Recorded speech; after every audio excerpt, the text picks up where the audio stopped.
everyone. I'm Kathleen, and today Larry and I are here with Tara Williams. Hi, Tara. Hi. How's it going? It's rocking and rolling. I know. It Could looks be like better.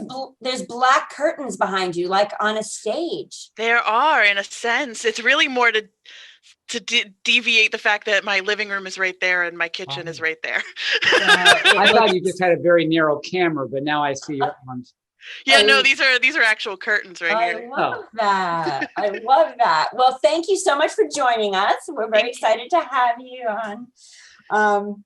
I feel like I've just known you for a really long time, so I couldn't figure out when I met you, or I know you took some classes at RLT, right? So, or no, my sister did. Your sister. So my sister was a kid at the many moons ago when she was very little. She was coming through all of the youth programs and doing those super theater events and all of that. Whereas I was the kid that was relegated over to North Carolina Theater Conservatory. So I was over there getting my education. So I wasn't cool enough to be over at RLT. Oh, wow. Interesting conversations at Thanksgiving, right? Did you guys compare notes? Oh yeah, my sister and I were both like, yeah, well, I learned this. Well, I did this. Exactly. Well, I remember seeing you in a high school play, and I don't know why I went. Did you do high school plays? I did. I went to Wakefield High School. Yes. Okay, that's why. Yeah. Yes. So when did you get the acting bug?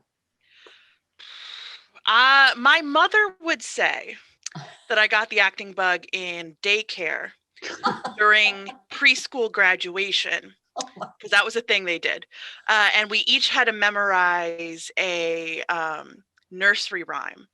And I was asked to sing a song of Sixpence. And apparently how my mother tells the story is that all the kids got very nervous, stood really close to the mic and just kind of said it and then left. Whereas I stood next to the microphone, belted it, and then took a bow. Hi.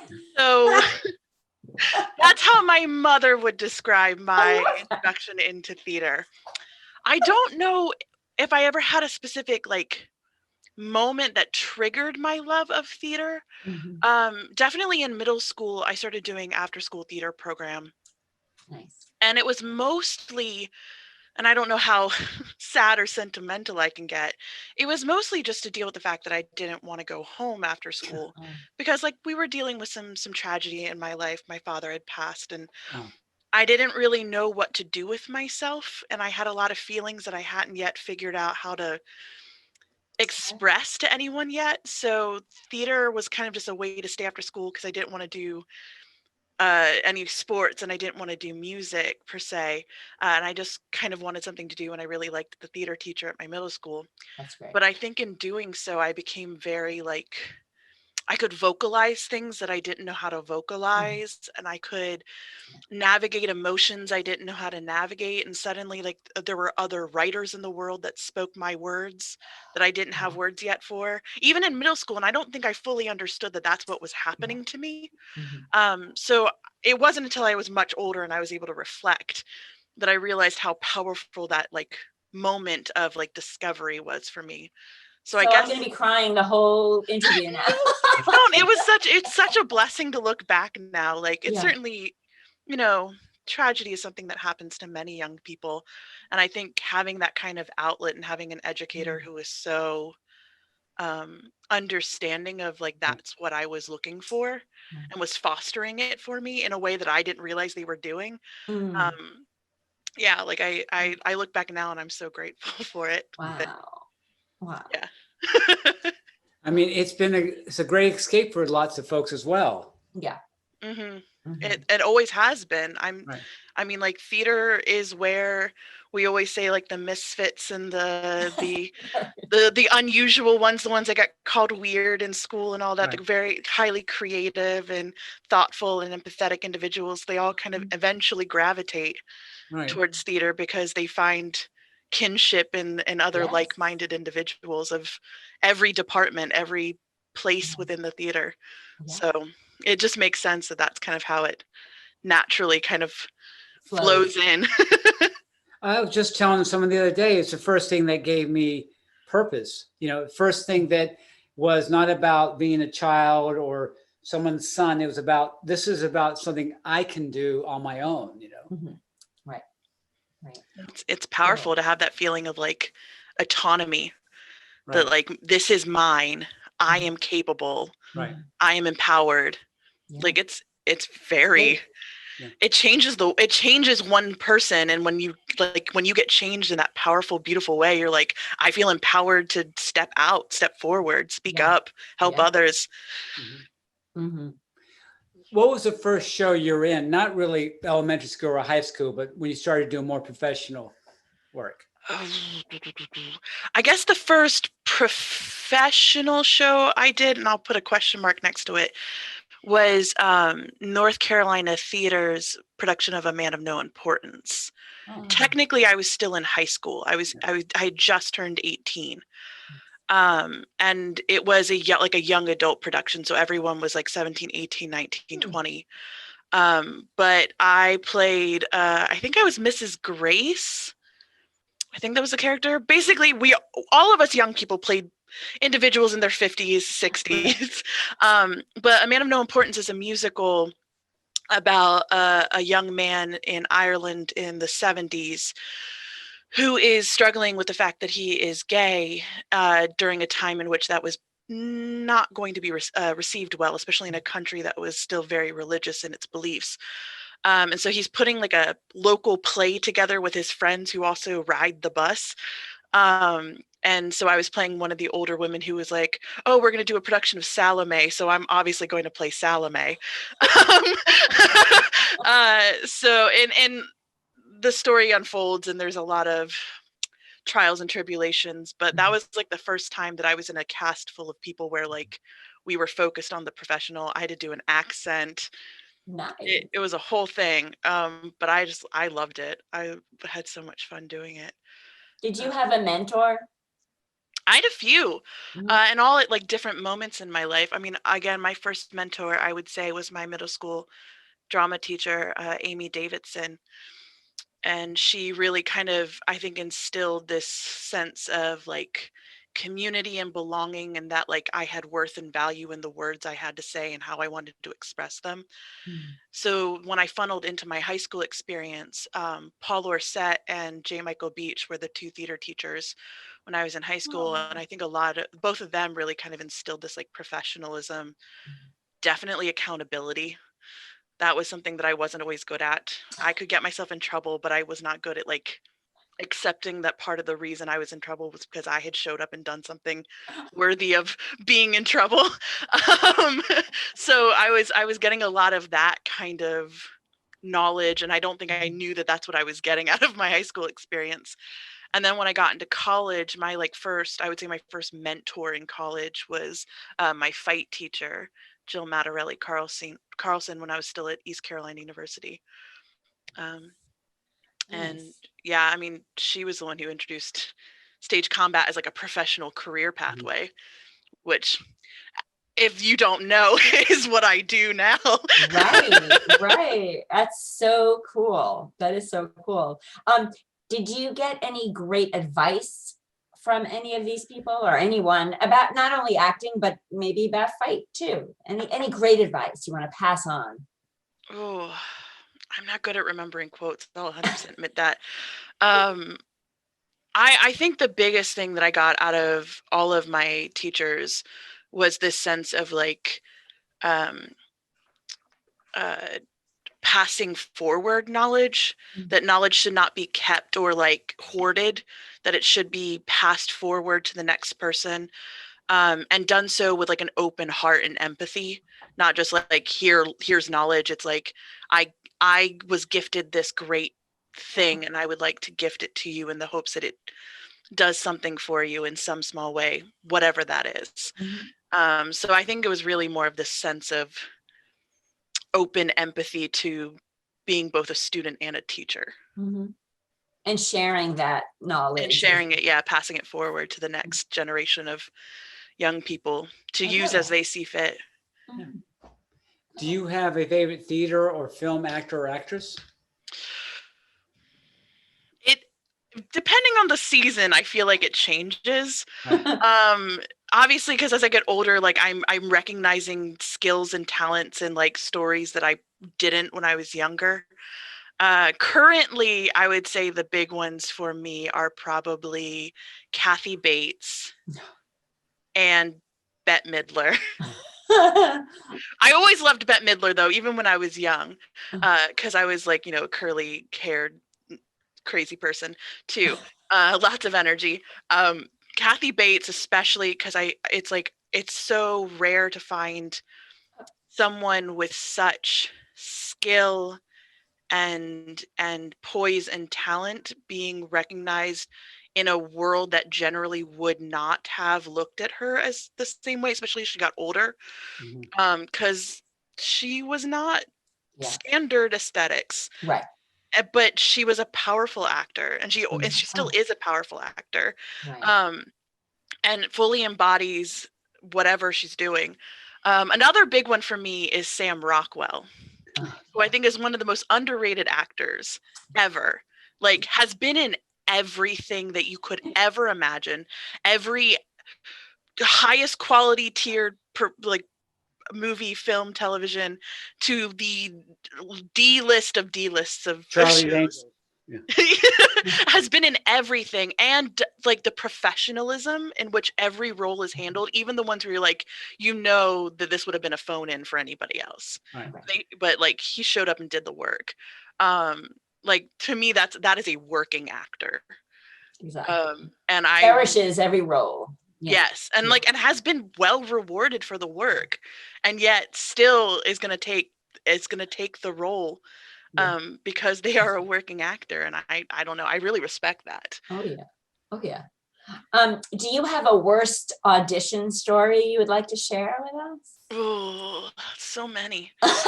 So many. I don't believe that. So many. I mean, the worst is the fact that I didn't get into the college of my choice because I bombed the audition. SUNY Yeah. Purchase was not a good audition for me. I bombed it. I've bombed quite a few auditions. We all do. We do. And yeah, which is very, and some of it is like the worst auditions for me, the ones that I showed up not prepared. Yeah. Those are always the worst ones because I either walked in thinking I had it, I was a shoe-in, to only walk into the room and realize you are not the shoe-in here. And that was definitely when I was younger. I think I walked around with a lot more of this like, no, I'm amazing. I was always cast as a major role in middle school. Like, of course. Right. Yeah, of course. Like, I hadn't got out of that kind of big fish, small pond mentality. And then I mean, I've certainly have nerves have gotten to me pretty bad, especially when I had put so much into that audition. Like I poured so much of my soul into that audition, and I let my nerves get the better of me.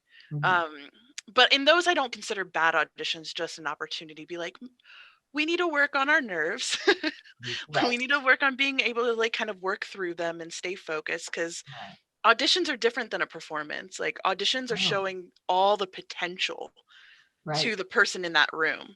And I've been on the other side now. You're right. Like getting an opportunity to see other people auditioning. And I realized like I'm always rooting for the ones who are a little nervous, a little overwhelmed, definitely flubbed a line. Like I'm always rooting for them because I want to see how they recover. Right. I want to work with the person who got themselves tongue-tied, took a breath, didn't back down, didn't give up, recovered, and came back. And even if it wasn't perfect, like that amount of courage under pressure tells me like there's something there that we can keep digging into.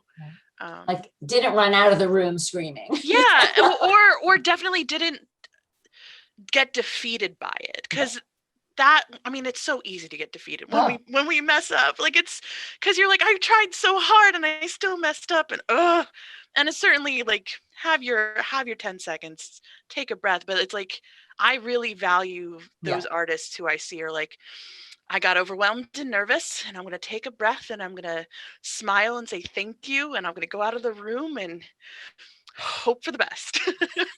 I heard a story. I don't know if it's true, obviously, but years ago when Barbara Streisand was first starting off, that she came to an audition and said, "Oh, excuse me." And she took the gum out of her mouth and put it under her chair, did the audition, and apparently there was no gum. It was just something she was doing. Yeah, I heard that story too. That it was like it was like all of it was the performance. Yeah. And when she put the gum under the chair, she left.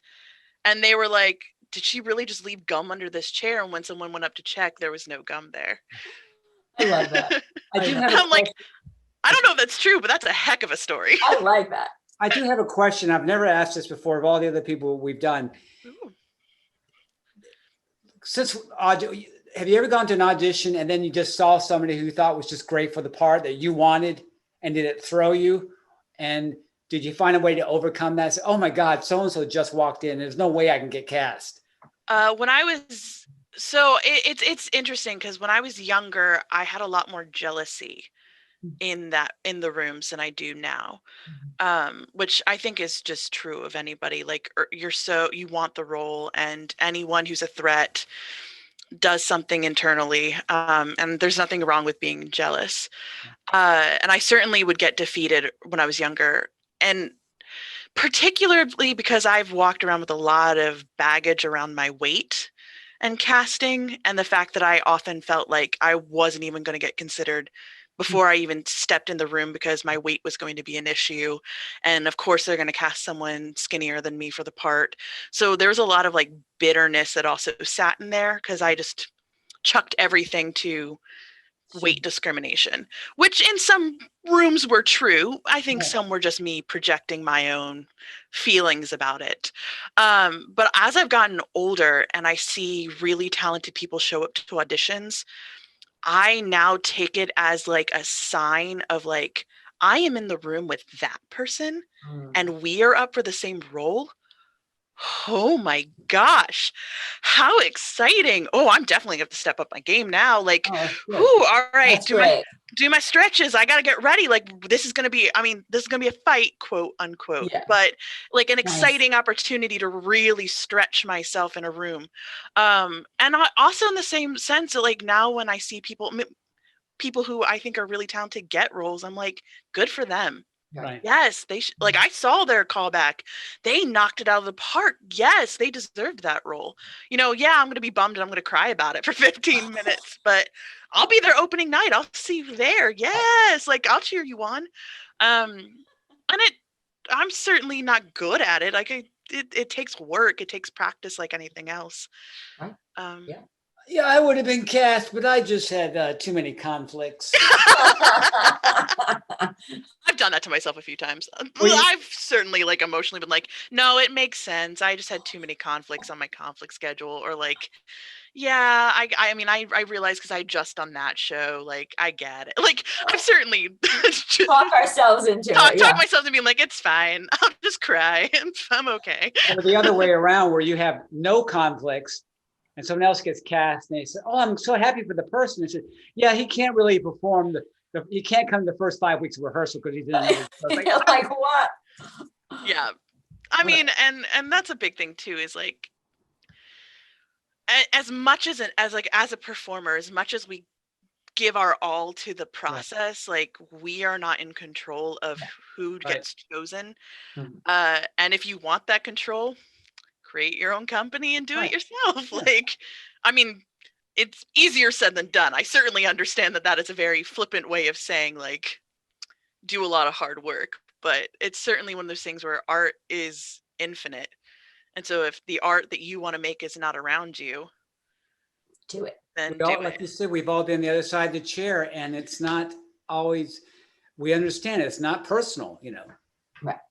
Yeah, there's so many factors. I mean, I hope though, as we've been continuing to grow and change and recognize problems that have existed in the theater for a long time, and the discriminations and, lack of opportunities for certain artists, like I hope that those conversations are happening in casting, so that when these decisions are being made, it's based on like, this is the best person for this role, for this story, based on everything we want to tell for this particular story. And I hope that people are not getting left out because of any biases or other prejudices that might exist. I mean, it's hard to not be biased in some fashion, but I hope that that is being addressed in rooms. And certainly if I can be in the room to have those conversations, and I always ask, well, why did you want that person, not the other person? Just curious. Make you think about it. Yep. Is there a role that you've always wanted to play? I would love to play all of the royalty in Shakespeare's like canon, like kings, queens, princes, princesses. Like I would love to play the royal courts. I don't know why I feel that way, but I would just love to do that. Nothing that's like particularly standing out, like one role I want to play. I really hope I get to play more romantic roles, and more serious roles. I get cast in a lot of comedy, which I love. I absolutely adore it. Well, you're amazing at it. So Thanks. But like I don't see a lot of people who look like me as romantic roles. I had the opportunity to do that in Metromaniacs before all of our worlds were shut down. And I loved it. And for just the fact that like it was silly and still comedy and still all the things I loved, but I got to kiss somebody on stage, which is it's something I rarely get to do, and get cast to do. And I hope I can play more roles like that and dive into areas of the human psyche that I know personally, but haven't had the opportunity to play around with in my work. All right. When you are on stage, what scene partner, what actor type do you hope is there for you? Ooh. Definitely someone who shows up and knows their lines. Just basic professionalism, because I will strive to do the same. I mean, I think that's a given. I really, really, really love working with actors who are present, who aren't thinking too far ahead. I mean, certainly we all do that. We're all kind of like internally also making sure we're checking off, oh, did we do that? Did we get our blocking right? Did I remember to put my prop next to the door? Like, we're certainly doing all of these internally during a show, but like people who are like in the minute we're on a scene, it's just like we're locked eyes, we're present with each other, we're committed to each other, we're helping each other succeed in the scene.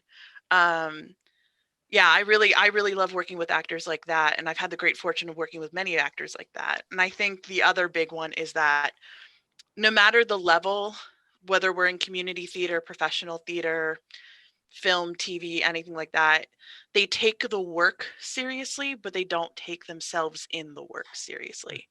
That's because I try not to take myself too seriously if I can help it, but I certainly I value the work that's being created, and I don't want to belittle it because there's a lot of people involved in making a show. Yes. You know, we all have great moments on stage. Can you tell us one of yours? Ooh, I've had a couple. For the Raleigh Little Theater one, I got to flip on a couch. That was super fun. That was a couple times. That was a lot of fun. I just really loved doing that whole play, Don't Dress for Dinner, because I got to do a lot more of like physical comedy, which is like where I started to love theater was in a lot of physical work. So it was nice to kind of come back to that like sense of the theater spark. I loved that. I really loved doing playing Mercutio in Romeo and Juliet, specifically for the fight scene. One of my absolute best friends played Tybalt and I was Mercutio, so we got to fight each other every night, which I loved. Yeah, George was my fight partner, both in fight world and for that show. So I loved that, and we helped with definitely with a lot of work from Heather Strickland. We helped kind of design what was our fight, because both of us had fight experience. We were able to tailor that to really showcase our particular skills, and I just loved being able to do that moment every night because I got to do the horsey joke. I got to stomp my hoof and make fun of him. What is the funniest thing that ever went wrong on the stage? Oh, every show. Um, definitely, whenever I've had to eat food or drink on stage, I can't tell you the number of times that I've miscalculated how much or how little time I had to complete the action. That I'm either like chugging something as fast as I can to get my line, or I'm still like mid bite and I realize I have a line, so I'm like full mouth trying to talk and say what I need to say. Which is always super awkward because you're like, oh well, hi everyone. Like I'm just about to be myself on stage for a second. Um, I Sure. I mean I don't know why I remember this, but in middle school, and this was my first like major role. I played Captain Hook in Peter Pan in middle school. And I particularly remember that the cue line to get me on stage for my introduction never happened. Oh, And I was just standing there in the back of the theater, just waiting and waiting and waiting, and no one said the line. And eventually, I think I was just like, "I'm here," and just came like walking down, and just being like, "I don't know what's happening. I'm in 8th grade. I'm just gonna walk down this aisle and be important." But I don't That's know why right. that sticks in my head after so many That's years. hysterical. After That's hysterical. I have problems getting eating food on stage timed out as well. But Kathleen always has fight call, kiss call, and eating food call before we. Exactly. We got our fight captain, our intimacy captain, and our food wrangler Right, captain, yeah. all lined up, ready to go. Yeah, That's right. Let's rehearse eating all this food. I love that. crackers. Kathleen and I did Diary of Anne Frank, and we had a great stage manager who brought great food to us every rehearsal. Oh, And it's like, we're trying to lose weight.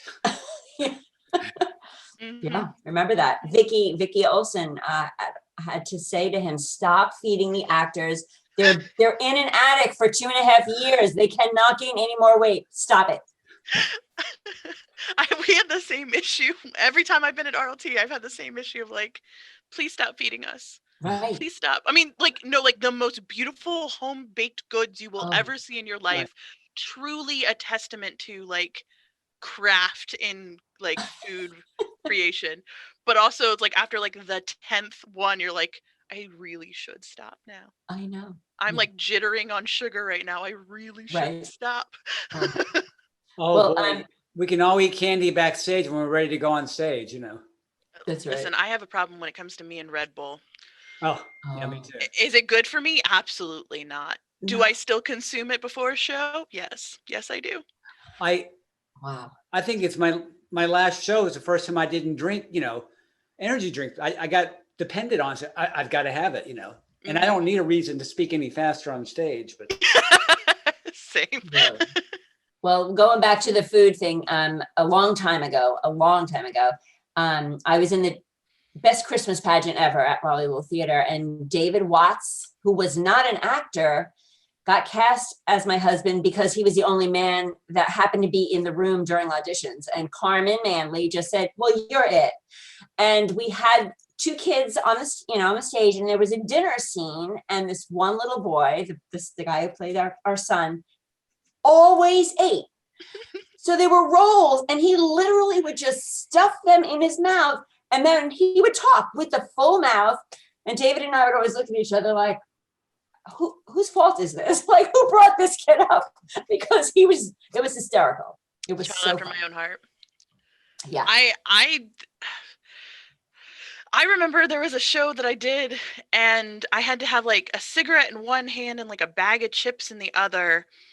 And I was just supposed to be like drunk and disassociated and just having my like own little universe. And I remember one night I dropped like a couple chips on the floor, and I was like, well, if I'm inebriated and don't care, 5-second rule. And I just picked up the chips and kept eating. Also, because in my head, I'm also like, I need to clear these chips because they'll be in the way for the next scene. Like part of me is like, I need to do that, but what do I do with them? Well, in character, I guess I'll eat them. Like, oh yeah, I've done like And like the same, like I've had like an apple roll on stage and I was like, I'll just pick it up and eat it. Like know. it's a free Right. apple. Oh, Especially when you're like, I've already expended a lot of energy in this first act and I'm tired and a little bit hungry and I yes, did so I'm eat getting, before the show started Yeah. because I was nervous. Free apple. there you go. Now, if you couldn't be an actress or do fight call or intimacy coaching, what's something else, another profession you'd want to do in the arts? Oh, that's hard. I was like, I love all of those things. Um, well, I already teach and I love teaching. And I think I would continue teaching. I've considered like becoming like a professor in theater.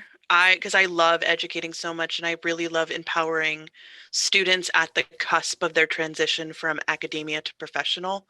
I love working with those students because this is like their last moment to really kind of stand for themselves as the type of artist they want to be before leaving the nest and experiencing it all. And certainly because in the past there's been a lot of like this is the way it's always been done sort of mentality to theater. Like I want to also make sure that they know that they get to fight back to that saying, because they if they want to be like, no, I refuse to accept that this is how it's always been done because it hurts people, that they are like empowered and emboldened and ready to change the artistic world for the better. I also really love, I'm also just a nerd and I really love history and like doing research. So like dramaturgy would be something I think I would really enjoy as well, just spending time.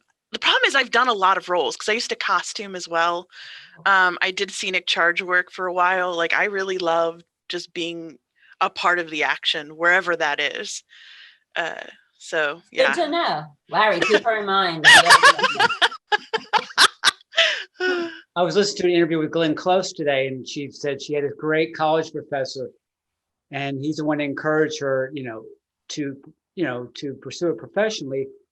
So she got on Broadway pretty quickly, and she was coming to the stage door, and there was her first time, and her professor was standing outside the door and said, "What are you doing here?" I said, "I just wanted to see you walk on stage. I just wanted to see you do it." And he gave her notes for years afterwards, Mhm. she started doing work. Wow. Wow. So I just think, theater professors and teachers, they're just unsung heroes. We just don't really appreciate them until we actually meet them and work with them. Yeah, and I definitely think that for those who choose to become educators in the arts, one, I hope you're doing it for the right reasons, because the last thing you want to do is be there and be unhappy with that spot. Right. Like you got stuck there. Like Right. don't like it, like any other part of the arts, unless you're 100% like eat, sleep, breathe it, don't go through life being miserable in something you don't love Right. with every fiber of your soul, even the hard days.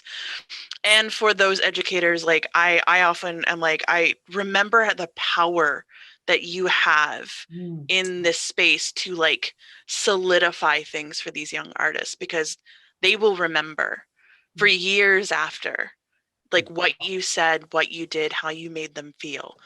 And so it's like when you come across a professor or an educator who like sparks that like joy and that love, even if you disagree with some specifics with them, but they're so open to that, yeah, let's talk about our disagreement on this because you've come with a very valid point, so let's open that up and really dissect that conversation. It really it stays with a young person through the rest of their lives, whatever they do. Absolutely. So yeah. Absolutely. Now, if you could go back in time and talk to your younger self, what's some advice you would tell yourself? Whew. um Health, not weight. In college specifically, I lost a lot of weight in college because I was fearful that I wouldn't get work if I was heavier. But I wasn't healthy in that process. And I wish I could go back and tell myself, like, good job for making this change in your life. It's a hard one to make, but focus on your health, not on the weight. Because I was looking at the wrong thing and I ended up just completely going off the deep end on that. So I would definitely say that one's a big one, especially in collegiate art, because that is a huge pressure that is, whether explicitly said, is kind of lingering in like every interaction. And obviously in professional theater, it's the same way. So I would say health, not weight. Get your knees checked. I've had 2 knee surgeries now, so get your knees checked. And I would probably say that like you're not failing. I definitely, when I was younger, when I wasn't getting roles and when I left college, I didn't get any acting roles. So I did other theater work. I was a costumer and a bunch of other things. I thought I had failed at art. For a long time, I thought that that was a mark that I had not done it. Like I had missed the mark. But looking back now, like I was doing art. I was in the room. I was making things. Not everybody has that direct path. Correct. And yeah, Right. and I think that I had so locked in that acting in college to acting professionally is the only tier to go, that anything else that deviates from that pathway is a mark of less than. So I would go back and tell my younger self, you're not failing. I love that. I love that. What's the first thing you want to do when we get out of this pandemic? Hug my grandma. Ah, I haven't seen her in so long. Like I hadn't seen her in a while before lockdown because she lives so far away. But now it's like, I just want to hug my grandma. And I definitely want to get back to teaching in person, especially with my fight and intimacy work, because I love that. But I specifically because I know that we're all going to be so fragile when we get back. We're going to be so sensitive. And I don't mean that in like, you're so sensitive. Like we are just going to we're going to be so hyper aware of every breath, every like brush up on our shoulder, like everything. We're going to be so aware of our surroundings. And I really want to help in those rooms, kind of ease us back in step by step, taking our time, because we're going to have to be very patient with each other on the other side of this, which, you know, I want to be there for. we worked with actors who spit a lot. You just got used to it, you know. But it's going to be different now, right? We're going to have to be much more aware of each other. Yep. Right. Much more Right. respectful of each other, Yep. which we should have done anyway. Right. So silver lining, we're going to hopefully be better at that in the future. But yeah, I really miss being in a room with like a room full of love. I miss being within the proximity of others and like sharing that empathy and sharing that space. Agreed. Agreed. Wow. So you get the prize for making me tear up many times during. Very eloquent in the way you say things, and I appreciate that. I thank you so much for joining us. This has been great, and I feel like we're in the room together, even though we're not. So it's thank you. I can feel the love. There, thanks. I hope you do, because yeah, we were so excited that you were going to do this. So I'm so excited.